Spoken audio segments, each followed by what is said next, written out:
ఓం శ్రీ గురుభ్యో నమః. కుజగ్రహ మార్పు అంటే ఒక రాశి నుంచి మరో రాశికి కుజుడు 45 రోజుల పాటు సంచరిస్తూ ఉంటాడు. సహజంగా ఇవన్నీ కూడా గోచారరీత్యా చెప్పబడే ఫలితాలు అంటారు. ఇక్కడ కుజగ్రహ మార్పు అనేది ఏ విధంగా ఉండబోతుంది ద్వాదశ రాశుల్లో తెలుసుకునే ముందు కుజుడు ఏ రోజున మారుతున్నాడో మనం తెలుసుకోవాలి. ముఖ్యంగా కుజగ్రహం వచ్చేటప్పుడు సెప్టెంబర్ 13వ తారీఖున రాత్రి 9:23 కన్యారాశి నుంచి తులారాశిలోకి సంచారం చేస్తారు. అంటే ఎప్పటివరకు అక్టోబర్ 27వ తారీఖున మధ్యాహ్నం 3:42 వరకు కూడా కుజుడు శుక్రక్షేత్రమైన తులారాశిలో సంచారం చేయడం జరుగుతుంది. అంటే సుమారుగా రమారమి 45 రోజుల పాటు ఉంటాడు. అంగారగ్రహం యొక్క కారకత్వాలు మనం తెలుసుకోవాలిగా ముందు. ఇవన్నీ కూడా గోచారరీత్యా చెప్పబడే ఫలితాలు. This is the transit system అంటారు. అంగారకుడు వల్ల ఎలాంటి ఫలితాలు, ఎలాంటి కారకత్వాలను మనం తెలుసుకోవాలంటే ముఖ్యంగా సత్వ భూ ప్రాకార రోగ ప్రణవ సాహస శస్త్ర అగ్ని సందర్శోత్పాటన భాతృకుజ అంటారు.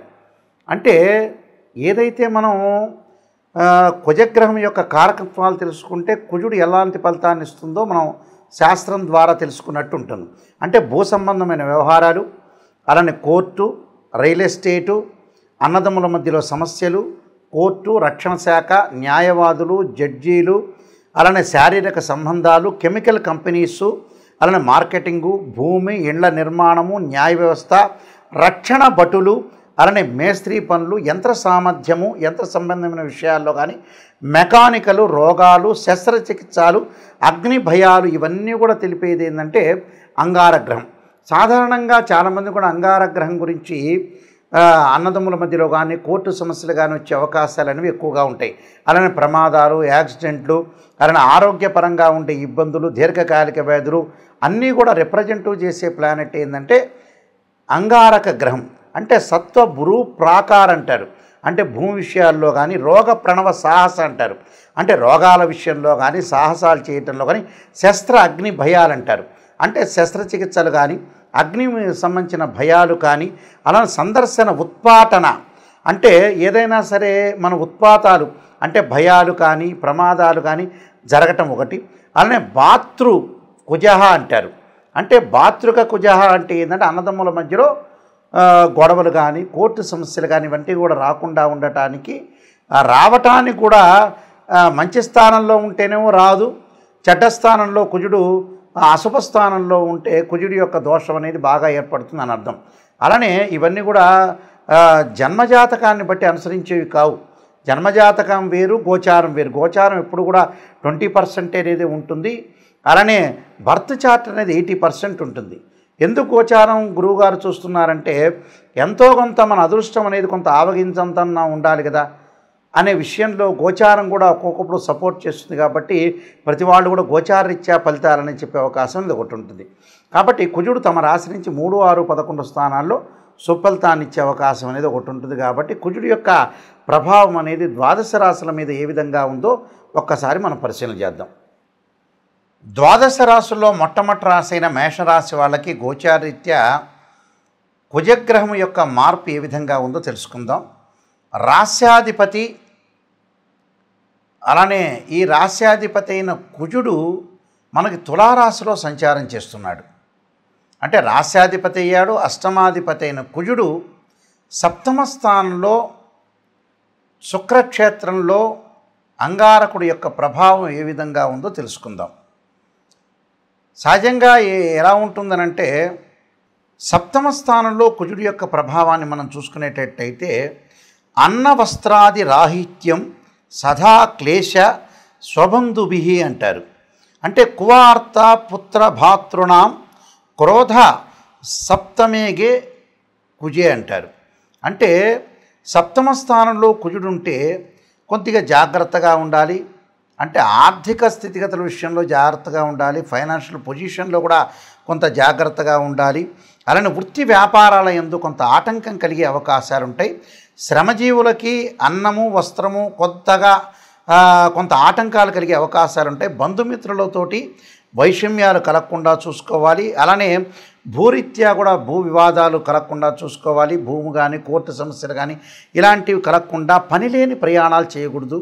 అలా అనవసరమైన డబ్బులు ఖర్చు పెట్టుకోకూడదు. ఫైనాన్షియల్ మ్యాటర్స్లో విషయంలో కూడా కొద్దిగా జాగ్రత్తగా ఉండాలి. భార్యాభర్తల మధ్యలో విరోధ భావాలు రాకుండా కొంత ఎడుబాటు కలిగే అవకాశాలు ఎక్కువ ఉంటాయి. అంటే భార్యాభర్తల మధ్యలో కూడా డిఫరెన్స్ ఆఫ్ ఒపీనియన్స్ కానీ అలానే మ్యూచువల్ అండర్స్టాండింగ్ చాలా ఇంపార్టెంట్. వైఫ్ అండ్ హస్బెండ్ రిలేషన్లో కూడా చాలా ఇంపార్టెంట్గా ఉండాలి.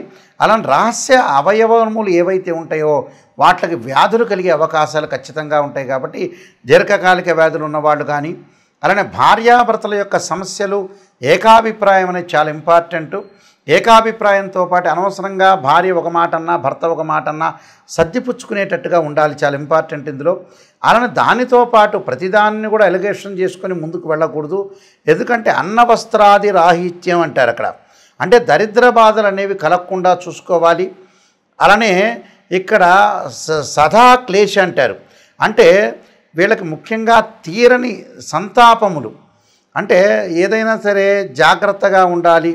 అంటే మన జీవితంలో ఏదైనా సరే మరణ వార్తలు అశుభవార్తలు వినే అవకాశాలు ఒకటి ఉంటుంది అని అర్థం. అంటే కువార్త అంటే మంచి ఒక చెడు వార్తలు వచ్చే అవకాశాలు ఎక్కువగా ఉంటాయి. అంటే బంధువుల ద్వారా మరణం యొక్క వార్తలు వచ్చే అవకాశాలు ఉంటాయని అర్థం. పుత్ర భాతృ అంటాడు ఇక్కడ. పుత్ర భాతృ నామ్ అంటారు. అంటే ఏదైనా సరే కుటుంబంలో కానీ సంతానం విషయంలో కానీ బంధువులతో కానీ మిత్రులతో కానీ కొంత జాగ్రత్త వహించాలి. కుటుంబ కలహాలు రాకుండా కూడా చూసుకోవాలంటే క్రోధం అంటే క్రోధ సప్తమేగే కుజే అంటారు. అంటే పుత్రులతోటి కానీ బంధువులతోటి కానీ మనకి ఏదైనా సరే వివాదాలు రాకుండా చూసుకోవాలి. క్లేశ స్వబంధు బి అంటారు. అంటే ఎవరైనా సరే బంధువుల యొక్క మరణ వార్తలు కువార్త అంటే చెడు వార్తలు వినే అవకాశాలు ఉంటాయని అర్థం. అలానే ఆర్థిక సమస్యల విషయంలో జాగ్రత్తగా ఉండాలి. ఫైనాన్షియల్ పరంగా కూడా ఎట్టి పరిస్థితుల్లో కూడా పొదుపు పాటించాలి. పొదుపు పాటించి మనకు ముందుకెళ్తేనే ఖచ్చితమైన రిజల్ట్స్ వస్తాయి. ఇవన్నీ కూడా గోచారరీత్యా చెప్పే వ్యవహారాలు. అలానే భూమి ఇళ్లకు సంబంధించిన విషయాలు వివాదాలు లేకుండా, భూ వివాదాలు కాకుండా ఎవరితో సార్ బిల్డర్స్ తోటి కూడా కొంత జాగ్రత్తగా ఉండాలి. అన్నదమ్ముల మధ్యలో కూడా కోర్టు సమస్యలు వచ్చే అవకాశాలు ఉంటాయి. అన్నదమ్ముల మధ్యలో కోర్టు సమస్యలు రాకుండా చూసుకోండి. అలానే రియల్ ఎస్టేట్ వాళ్ళతో కూడా గొడవలు రాకుండా, ఏదైతే శస్త్రచికిత్సలు అగ్ని భయాలు కూడా వీళ్ళకి కలిగే అవకాశాలు ఖచ్చితంగా ఉంటాయి. అగ్ని భయం లాంటివి కలగకుండా ఉండడానికి ఆంజనేయ స్వామి యొక్క ఆరాధన చేయాలి. ఆంజనేయాయుధే వాయుపుత్రాయుధీమే తన్నో హనుమత్ ప్రచోదయాత్ అనే మంత్రాన్ని చదువుకోవటం ఉంటే ఇళ్ల నిర్మాణాలు చేసేటప్పుడు జాగ్రత్తగా ఉండాలి. అలానే బిల్డర్స్ తోటి కానీ అగ్రిమెంట్స్ చేసుకునేటప్పుడు కానీ లోన్లు వచ్చే సమయంలో కానీ కొద్దిగా జాగ్రత్తగా ఉండటం, అప్రమత్తంగా ఉండటం చాలా మంచిది. అలానే అగ్రికల్చర్ ల్యాండ్ విషయాల్లో కానీ, పొలాల మధ్యలో గొడవలు కానీ, అలానే భూముల మధ్యలో పంచాయతీ కానీ, ఇళ్ల నిర్మాణం విషయంలో కానీ లోన్లు రాకపోవటం, డబ్బులు ఇరుక్కుపోవటం ఇలాంటి విషయాల్లో మటు కొంత లౌకికంగా వ్యవహరించి ముందుకు వెళ్ళాలి. అలానే మేనేజ్మెంట్ విషయంలో కూడా కొంత జాగ్రత్తగా ఉండాలి. మీరు ఏదైతే మేనేజ్మెంట్ చేస్తున్నారో అలాంటి విషయాల్లో కొంత శ్రద్ధ పెట్టుకోవాలి. అలానే శస్త్రచికిత్సలు జరిగే వాళ్ళు కూడా మంచి డాక్టర్ని కన్సల్ట్ కావాలి. మంచి రోజున శుభదినమున శుభగడియను ఒక శస్త్రచికిత్స ఆపరేషన్ చేసుకోవటం చాలా మంచిది. అందువల్ల ఇవన్నీ కూడా నియమాలన్నీ కూడా మీరు పాటించి ముందుకెళ్ళండి. నేను కొన్ని పరిహారాలు చెప్పబోతున్నా, ఆ పరిహారాలు మీరు పాటించండి, మీకు మంచి జరిగే అవకాశం ఖచ్చితంగా ఉంటుంది. ఇక్కడ కుజుడు శుక్రుడికి సముడవుతాడు. శుక్రుడు కూడా కుజుడికి సమత్వం అనేది ఒకటి ఉంది. అక్కడ ఎవరికైతే మనకి కుజుడు ప్రభావం వల్ల ప్రమాదాలు జరుగుతున్న వ్యక్తులు కానీ, ఆరోగ్యపరంగా ఇబ్బందులు కానీ, భూ వివాదాలు కానీ ఉన్న వ్యక్తులు ఎలాంటి మంత్రాలను చదవాలి నిజంగా చెప్పాలంటే? ఆరోగ్యపరంగా ఇబ్బందులు కలుగుతున్నాయి, దీర్ఘకాలిక వ్యాధులు ఉన్న వ్యక్తులందరూ కూడా ఇబ్బంది పడుతున్నారు. వాళ్ళకు ఆరోగ్యపరంగా ఇబ్బందులు కలుగుతున్న వ్యక్తులు ఎలాంటి మంత్రాన్ని చదవాలంటే శరీరే జర్జరీభూతే వ్యాధిగ్రస్తే కళేబరి ఔషధం జాహ్నవీతోయం వైద్యో నారాయణ హరి అనే మంత్రాన్ని చక్కగా చదువుకోండి. అంటే మంగళవారం పూట కుజహోర అనేది ఉంటుంది. ఆ కుజహోరలో ప్రాతకాలంలో ఆ మంత్రాన్ని చదవటం వల్ల దీర్ఘకాలిక వ్యాధులు ఉన్న వాళ్ళకు ఉపశమనం జరిగే అవకాశాలు ఎక్కువగా ఉంటాయి. అలానే గురువుగారండి, నాయకంటి గారు నాకు ప్రమాదాలు జరుగుతున్నాయండి అని చెప్పేవాళ్ళు తప్పకుండా అంగారకాయుధే శక్తి హస్తాయుధీమే తన్నో భౌమ ప్రచోదయాత్ అనే అంగారక గాయత్రి మంత్రాన్ని మనం చదువుకోవటం వల్ల చాలా మంచి జరిగే అవకాశాలు ఉంటాయి. అది ఉదయం పూట కుదిరితే ఉదయం పూట చదవండి, లేకపోతే సాయంత్రం పూట అయినా చదువుకోవచ్చు, దాని తప్పేమీ లేదు. అలానే మాకు భూ వ్యవహారాలు ఉన్నాయి, భూమికి సంబంధించిన పంచాయతీలు ఉన్నాయి, అన్నదమ్ముల మధ్యలో గొడవలు జరుగుతున్నాయి అనే వ్యక్తులు తప్పకుండా వాళ్ళు చదవాల్సిన మంత్రం ఏంటంటే, వీలైతే తెలిసిన వాళ్ళు, వేదమంత్రం తెలిసిన వాళ్ళు తప్పకుండా భూసూక్త పారాయణం చేయటం కానీ, ఒకవేళ వేదమంత్రం మాకు తెలియదండి, మేము వేదం నేర్చుకోలేదు అని చెప్పిన వ్యక్తులు, అలాంటి వ్యక్తులు ఏం చేయాలంటే తత్పురుషా విద్యే మహాసేనాయుధీమే తన్నో షణ్ముఖ ప్రచోదయాత్ అనే మంత్రంతో పాటు నాగరాజాయుధే పృథ్వీధరాయుధీమే తన్నో సర్ప ప్రచోదయాత్ అనే మంత్రాన్ని, ఈ 2 మంత్రాలు చదువుకోవాలి మంగళవారం పూట. చదువుకోవటం వల్ల కోర్టు సమస్యలు, అన్నదమ్ముల మధ్యలో గొడవలు, భూ వివాదాలు పరిష్కారం జరిగే అవకాశాలు ఖచ్చితంగా ఉంటాయి. అలానే కుజదోషం వల్ల వివాహం కాలేదనే వ్యక్తులు కూడా చాలామంది ఉంటారు. జన్మజాతకంలో 2, 4, 7, 8, 12 స్థానంలో కుజుడు ఉంటే కుజదోషమని, 13 నక్షత్రాల కుజదోషం వర్తించదు. ఆ వర్తించని వాళ్ళు చదవక్కర్లేదు, వర్తించే వాళ్ళు ఉంటారు. కొన్ని రాసుల వాళ్ళకి కుజదోషం ఉంటుంది, కొన్ని రాసుల వాళ్ళకి కుజదోషం ఉండదు. కొన్ని లగ్నాల వాళ్ళ కుజదోషం ఎగ్జంప్షన్ ఉంటుంది, కొన్ని లగ్నాల వాళ్ళ ఎగ్జంప్షన్ ఉండదు. అలాంటి వ్యక్తులు ఏమి చదవాలి అనంటే అంగారకుడి యొక్క ఆరాధన చెయ్యాలి. ఎలాంటి ఆరాధన చేయాలి మరి? అంగారకుడు అంటే కందులు దానం చేయటం మంగళవారం, ఎర్రని వస్త్రము, ఎర్రని గొడుగులు, ఎర్రని చెప్పులు దానం చేయటంతో పాటు అంగారకుడి యొక్క అభిషేకాన్ని చేయాలి. అంగారకుడు అంటే మనకి శివాలయంలో నవగ్రహాలు ఉంటాయి, ఆ నవగ్రహాలు అంగారకుడు ఉంటాడు. పంచామృతంతో, పండరసంతో, చెరుకు రసంతో, దానితో పాటు ముఖ్యంగా మనం ఎలాంటి అభిషేకం చేయాలి అంటే అంగారక పాశుపతాస్త్ర రుద్రాభిషేకం అని ఒకటి ఉంటుంది 10 శివలింగాలకి.